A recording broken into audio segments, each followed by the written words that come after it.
kembali lagi dengan saya Ulan. Senang merata lagi YouTube channel kami. Megawati baru ini menyindir kadernya tidak maksimal dalam memenangkan PDIP pada pemilu 2024. Diduga sindiran itu ditunjukkan kepada Bambang Pacul. Karena dilihat pada pemilu lalu, Bambang Pacul gagal membawa PDIP menang di Jawa Tengah. Apakah ini tanda kalau kubu Hasto sudah berhasil mempengaruhi Ibu Mega untuk menyingkirkan Bambang Pacul? Kita ketahui bersama bahwa Bambang Pacul adalah orang dekat Puan Maharani. Atau apakah sindiran Ibu Mega memang murni untuk evaluasi internal PDIP? Tanpa perlu berlama-lama lagi, mari langsung saja kita simak video berikut ini. Kemarin waktu pemilu, saya nggak pernah ngomong kan, tapi sekarang saya sentil aja dikit. Why? Setelah bapak blur kayak begitu, bapak blur apa enggak? Kan nggak ngaku tahu, padahal semuanya bapak blur apa tidak? Nggak percaya? Saya panggil nanti orangnya. Kenapa? Yang harusnya jadi nggak jadi. Dan saya bertanggung jawab bahwa gini, saya kan tahu orang-orang ini benar berajin, benar tidak. Waduh, dia itu hanya mau jadi gitu kan. Saya kan bisa, siapa suruh jadi ketua umum. Jadi saya bisa memberi nilai. Ya, gila juga. Tapi saya merasa berterima kasih bukan pada kalian, kepada rakyat pendukung kita. Tepuk tangan yang besar kalau tidak berarti di antara kalian ada yang ragu-ragu kepada saya. Jangan hanya kalau disuruh dari sini keluarnya bahwa itu adalah kebenaran. Satyam Eva Jayate, saya selalu bilang demikian karena kebenaran itu pasti menang. Tapi kalau kalian yang melempem ya nggak menang.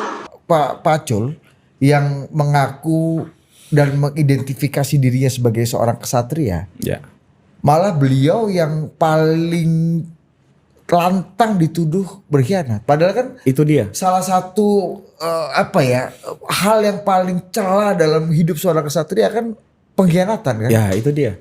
Jadi bagi dua metronom kita ini kan itu nggak mungkin. Saya sebagai penulis buku Komandan juga yang mencoba memahami alam pikirnya juga tidak mungkin. Bagaimana bisa? Gitu. Lebih baik kesatria itu berkalang tanah gitu ya. Mati untuk baktinya ya daripada terjadi pengkhianatan.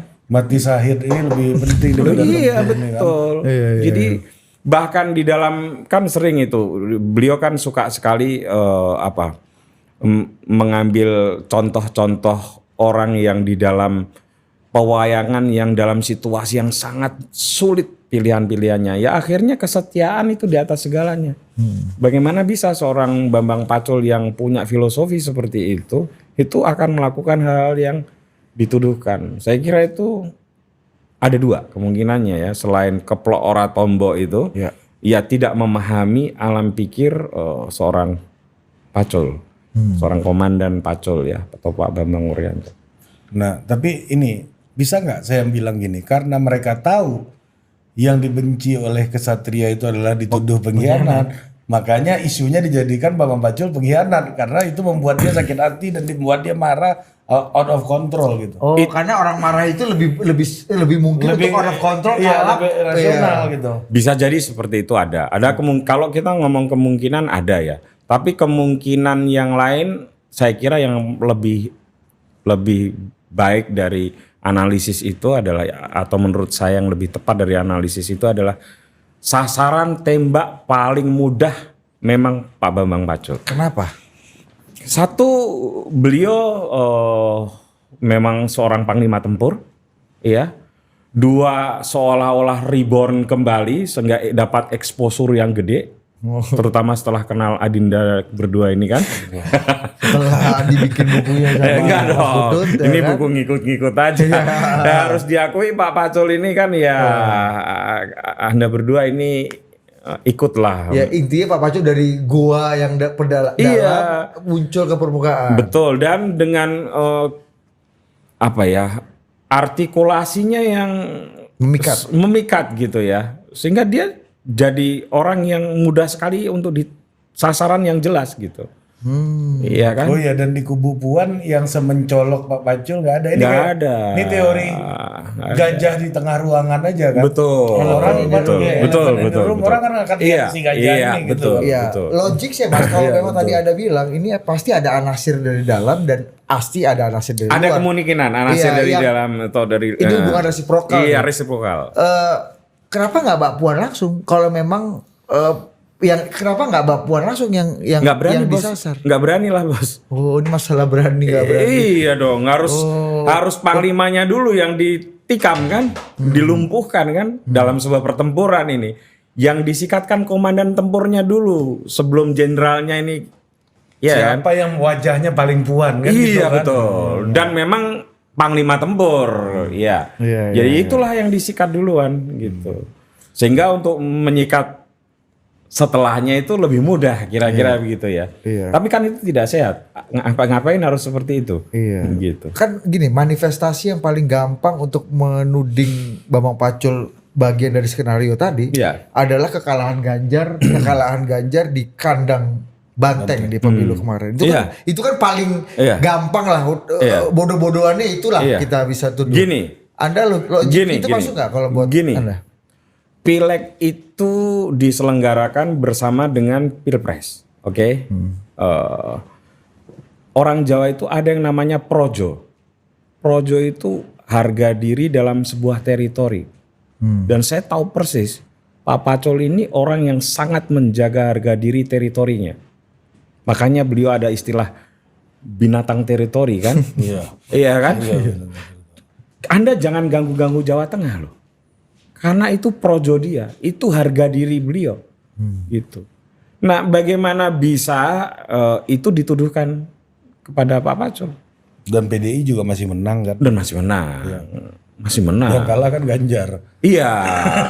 Dan di dalam survei memang ya memang kalah kan. Dalam survei apapun kan memang kalah. Yang tidak tertebak kan memang angkanya aja. Se-ekstrim itu. Iya, se-ekstrim itu gitu loh. Dan di pilkada juga nambah banyak juga kan. Iya, dan kekalahan PDIP. itu nggak bisa dialamatkan di pundaknya Komandan Bambang Pacul. Saya kira kalaupun dialamatkan, kenapa hanya Jawa Tengah? Kenapa Bali enggak? Atau kenapa yang lain enggak? Ya bahwa bantengnya Sulut juga. Sulut. NTT. Sulut, ya. Iya. Kenapa enggak gitu? Kenapa hanya bener kandang banteng Jawa Tengah? Tapi pernah nggak orang berani berpikir bagaimana seandainya Jawa Tengah tidak dipimpin Pak Bambang Pacul? Akan sehancur apa Jawa Tengah? Beredar gosip bahwa Pak Pacul misalnya itu dianggap mau mendongkel Bu Mega. Pernah dengar gosip itu? Pengkhianatan. Ya, pengkhianatan ya. Akan menggagalkan Bu Mega jadi ketua umum. Ya. Kalau kita orang Jawa, kita nggak usah orang Jawa dulu. Kita mikir yang sederhana dulu. Konon hanya diperlukan biaya, ada yang bilang 2 triliun. Ada yang bilang 12 triliun. Ada yang Itu bilang beda. 20 triliun. Itu jauh loh beda. Jauh ya. Kita ambil ya. Makanya saya mau jelasin. Makanya. Mas itu perlu kuota impor berapa banyak tuh Mas? Makanya. Nah. Kan udah nggak ada kuota lagi, tarif sekarang. Oh iya benar. Oh iya benar. Iya. Kita ambil yang tengah aja lah. Atau kita ambil yang paling rendah. 2 triliun. Itu uang 2 triliun itu orang nggak mikir apa. 1 triliun itu berapa? 1000 Butuh miliar. berapa banyak koper? 1000 miliar. Iya kan? Butuh berapa banyak koper? Itu berapa Alphard tuh ya? Iya, itu satu. Terus yang kedua, emang dipikir mencairkan duit segitu itu gampang.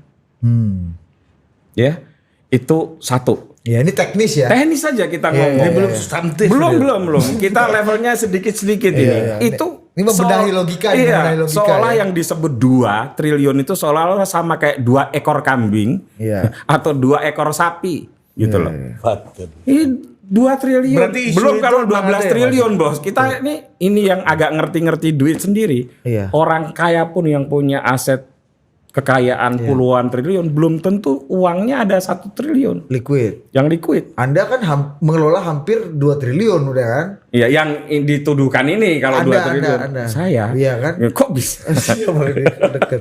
Lanjut. Yang tuduhan ke Pak Pacul nih ya. Iya. Misalnya kayak gitu. Emang Pak Pacul punya duit sebanyak itu? Nah makanya duit dari mana? Kan 2 triliun tuh banyak. Teknisnya gimana? Oke, ini teknis nih. Teknis ini masih teknis kita ngomong. Logika teknis. Logika ya teknikalnya itu nggak masuk akal. Itu artinya orang asal ngomong. Yang kedua, orang nggak tahu jagat batin relasi antara orang Jawa dengan ketum. Memang andekan Pak Pacul powerful, emang dia nggak bisa disikat sama para loyalisnya Bu Mega. Dalam makna yang paling keras bahkan. Iya kan? Yang pecah gesang derek Mega. Iya. Secara historis itu udah nggak bisa dibeli. Wah, itu bahaya bos. Kalau cuma orang bersedia, mohon maaf agak keras ya, bersedia dihukum dalam taraf yang paling berat, di penjara dalam taraf yang paling berat hanya karena menyikat orang yang mau mengkudeta Bu Mega, katakanlah begitu. Itu kecil banget. Ditemukan banyak relawan untuk itu. Iya. Iya kan? Cepat tuh ngumpulin ya. Dan Pak Pacul tahu persis itu tidak mungkin. Yang ketiga, ini orang Jawa, Pak Pacul itu kan berutang budi sama Bu Mega. Dan beliau udah katakan di mana-mana. Ya kan? Bagaimana bisa beliau mau mematahkan galahnya dalam tanda kutip galahnya sendiri? Ya. Dan aku tahu peribahasa Jawanya, Mas. Iya gimana? Sing orang ngertiin karo budi podo karo kewan. Nah, betul Kalau betul. kewan Boleh disembelih. ya. Iya itu dan itu isu gosip yang menurut saya itu yang disebut keplok ora tombok. Koplo. Iya, analisis murahan yang mudah sekali diedarkan ke banyak tempat ya. Iya. Tapi mereka nggak mikir sampai seperti itu. Itu Dikira- emang beredar ya Mas di Ya, circle Mas Putut. Budi juga tahu. Iya. Di Kan dari mana-mana. Mas Putut. Dari Pak Jenengan. Iya kan? Ya itu contoh-contoh. Dan Saya itu kan dipercaya? mencontohkan Dan- keplok tanpa. Dan itu seberapa bisa memikat dan dipercaya orang tuh Mas? Ya karena narasi itu dimainin kan. Seolah-olah ini kayak permainan yang sederhana gitu loh. Nggak memikirkan kompleksitas, substansi atau adab di dalam berpolitik, relasi atau alam pikir orang Jawa terhadap pimpinannya, Apa apalagi istilahnya PDIP. tadi? Apa? Keplok ora tombo. Koplo orang tombonya ini dari luar apa dari dalam nih Mas? Mungkin ya, mungkin ini dugaan saya ya, mungkin ada orang dalamnya juga. Tapi yang mendiseminasikan orang luar, atau orang luar yang bikin lalu diafirmasi oleh orang dalam. Pokoknya ada konektivitas antara dalam keluar lah ya. Betul. Jadi saya kira itu hal yang tidak produktif dalam politik, apalagi PDIP mau menjelang kongres ya. Seperti yang sudah kita simak bersama tadi videonya, bagaimana pendapat kalian? Tulis di kolom komentar ya. Baiklah, demikian yang dapat saya sampaikan. Semoga bisa bermanfaat untuk kita semua. Buat teman-teman yang suka dengan channel ini, tolong bantu subscribe, like, komen, dan share ke teman-teman lainnya ya. Terima kasih, sampai jumpa lagi.